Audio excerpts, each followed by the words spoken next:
So, you're thinking about automation for your business. That's a huge step. But picking the right platform, yeah, that can feel a little overwhelming, right?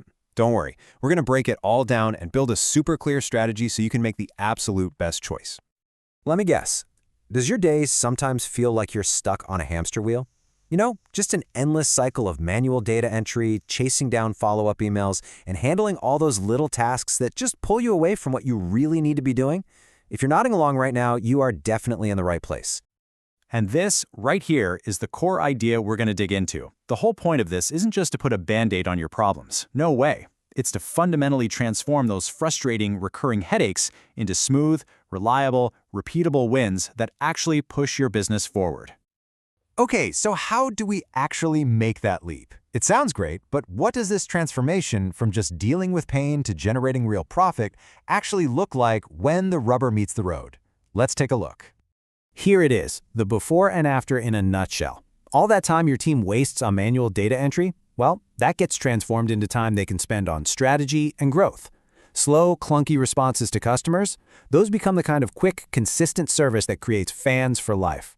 And every single inefficient process you automate, that doesn't just reduce your stress levels, it directly pumps up your profitability.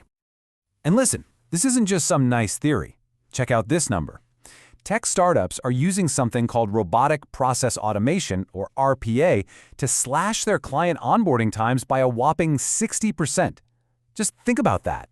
Imagine what your team could accomplish with that much time back in their day. And it's not just for service or tech companies either. E-commerce businesses that connect their inventory and sales systems have seen a 30% jump in order accuracy. You know what that means. Fewer mistakes, fewer costly returns, and way happier customers. The proof is right there in the numbers. This stuff works. But hold on. Before you get all excited and rush out to buy the first piece of software you see, we have to pause. This is so important. The biggest mistake people make is picking a tool before they even know what game they're playing.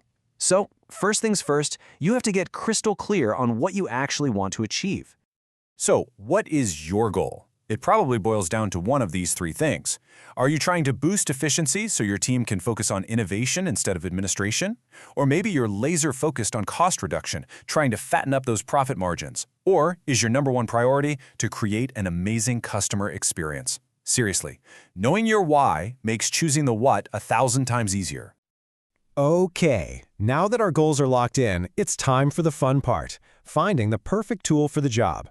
And to do that, we're going to use a simple but powerful 7-point checklist that will guide you every step of the way. Think of this checklist as your secret weapon. Let's run through it. First up, functionality. Pretty obvious, right? Does it actually automate the specific things you need it to? Number 2, user experience. If it's a pain for your team to use, guess what? They won't use it.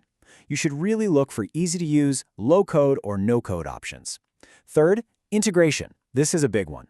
It has to play nicely with the software you already rely on. Number 4, security. This is completely non-negotiable. Then, number 5, do your homework on the vendor's reputation. What are real customers saying? Number 6 is pricing, and we're going to talk more about that in just a sec. And finally, number 7, support. When things go wrong, and they will, is there someone there to help you out?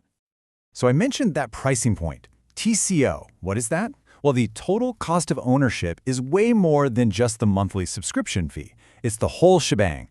The cost to set it up, any maintenance fees, training costs, and all those other little hidden charges. Understanding the TCO is the only way to avoid some nasty financial surprises down the road. Okay, you've set your goals, you've used the checklist to pick your platform, you're almost there. Now for the final, critical piece of the puzzle. Rolling it out in a smart way that guarantees you get those lasting wins we've been talking about. This simple 5-step process will keep you on the straight and narrow. Now, we've already covered the assess and research parts, so let's focus on what's next. Step 3 is test, and this is so important. Before you go all in, run a small pilot program. Test it out.